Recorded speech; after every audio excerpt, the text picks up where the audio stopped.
बननी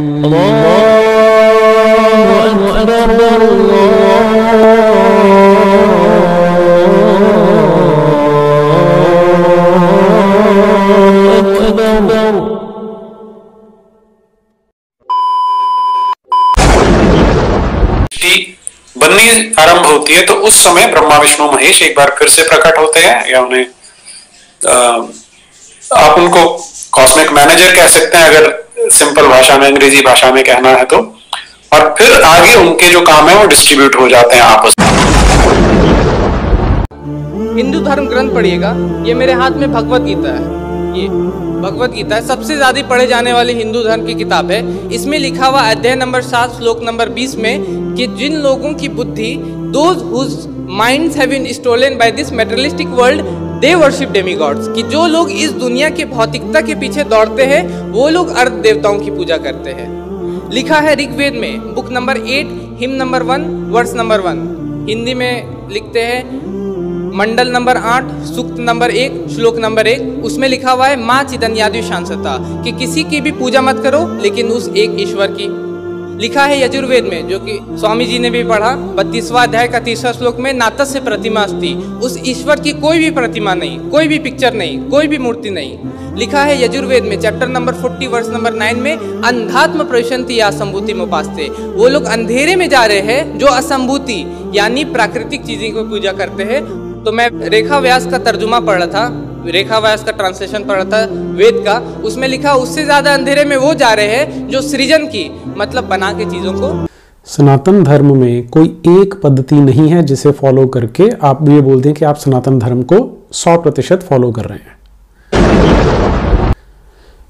यहाँ का जो समाज है, जो हमारे देश का समाज है, जिसे हम सनातन संस्कृति कह रहे हैं, इसमें कोई भी इस तरह का डॉगमा नहीं है कि आप ये करेंगे तो आप सनातनी कहलाएंगे, आप ये करेंगे तो आप आर्य कहलाएंगे।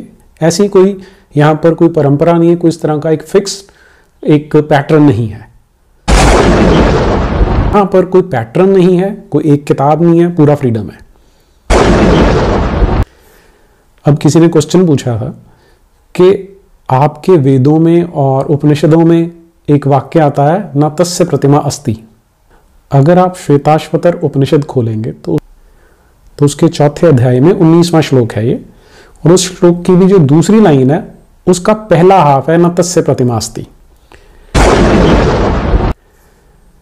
अब यहां पर जो न तस्य प्रतिमा अस्ति आ रहा है वो है कि उस ब्रह्म की कोई प्रतिमा नहीं है, क्योंकि जिस चीज को आप समझा ही नहीं पा रहे, जो इतना विशाल है कि सर्वव्यापक है। अब ऐसा बोला जाता है कि ब्रह्म तत्व तो सब जगह पे फैला हो, सर्वव्यापक है, तो उसे आप समझा नहीं सकते। जिसे समझा नहीं सकते तो उसकी प्रतिमा भी नहीं है। लेकिन अब यहां समस्या क्या आती है कि प्रतिमा नहीं है वो एक चीज है, लेकिन आपको प्रतिमा बनाने से कोई मना कर रहा है ऐसा उसमें कहीं नहीं लिखा। अंदरम प्रविशन्ते सम्मुपास्ते न तस्य प्रतिमास्ति यश न मदस। यजुर्वेद 3:23 में लिखा है, गीता 7 अध्याय 22 पद में लिखा है, खबरदार कि तुमने परमेश्वर के साथ खिलवाड़ किया, खबरदार कि तुमने परमेश्वर की प्रतिमा बनाई, खबरदार कि तुमने परमेश्वर को पत्थरों में ढूंढा। लिखा है अंदरम प्रविशन्ते, संपूर्ण जीवन काल तुमको अंधकार में जिताना पड़ेगा। संपूर्ण जीवन इस पृथ्वी के बाद तुमको उस अंधकार में जीना पड़ेगा अगर तुमने परमेश्वर की महिमा को छेड़छाड़ की। अंदरम प्रविशन्ते समुपासिते न तस्य प्रतिमास्ति यश नाम मदस। परमेश्वर जो पवित्र है, तस्य प्रतिमा उसकी मूर्ति नहीं होती, जो पवित्र है, जो निष्कलंक है, सर्वव्यापी है, आत्मा है। He is the most high. You cannot dare to imagine. आप उसको लाल और पीला नहीं कर सकते मेरे मित्रों, आप उसके साथ खिलवाड़ नहीं कर सकते। परमेश्वर का वचन कहता है, उन्होंने नाशवान पक्षी, चौपाइयों और रेंगने वाले जंतुओं की समानता में परमेश्वर की पवित्रता को बदल दिया। ऐसे तत्व को आप समझेंगे कैसे?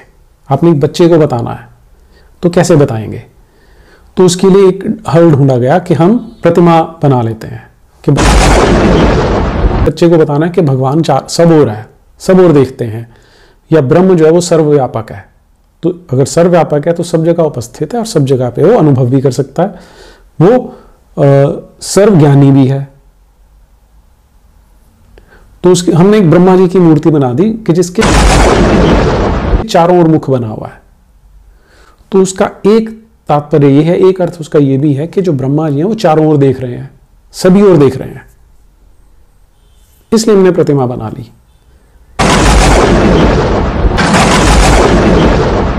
ईश्वर की प्रतिमा, परमात्मा की प्रतिमा बता करके वो साईं की मूर्ति की करें तो बहुत ही गंदा, गलत है, और राम और कृष्ण की भी करें तो ये राम और कृष्ण के साथ भी अन्याय है। राम और कृष्ण ईश्वर भक्त थे। मैं पूरी ताकत से कहना चाहता हूं, कोई ये बिल्कुल निरर्थक है, अंधविश्वास है, पाखंड है, और ऐसा काम करना किसी भी व्यक्ति का, और वो जगतगुरु कहलाएं, ऐसे लोगों के लिए तो बिल्कुल ही ऐसी चीजें गलत है। मैं बड़ी विनम्रता से फिर कहना चाहता हूं, यदि मैं कहना चाहता हूं, हमें सनातन धर्म की पावन परंपराओं को याद करते हुए जो आदि शंकराचार्य ने जो मूर्तियां तोड़वाई, उन्होंने जैनियों की मूर्तियों को उन्होंने हटवाया और उन्होंने कहा ये सब मूर्ति पूजा बंद होनी चाहिए।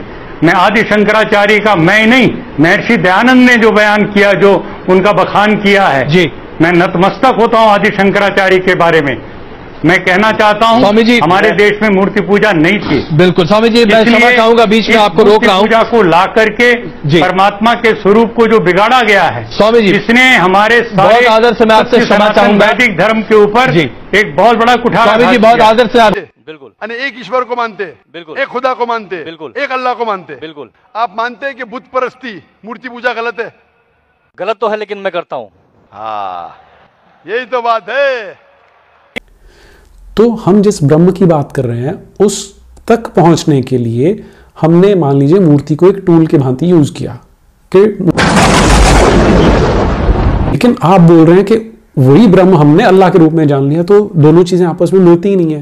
लेकिन अब यहां समस्या क्या आती है कि प्रतिमा नहीं है वो एक चीज है, लेकिन आपको प्रतिमा बनाने से कोई मना कर रहा है, ऐसा उसमें कहीं नहीं लिखा हुआ।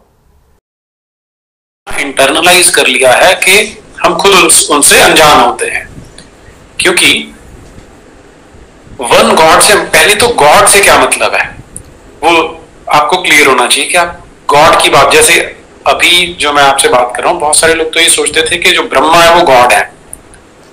अब जब ऐसी बात चलेगी तो फिर वहां पे कंफ्यूजन होना लगभग निश्चित हो जाता है कि No, así no.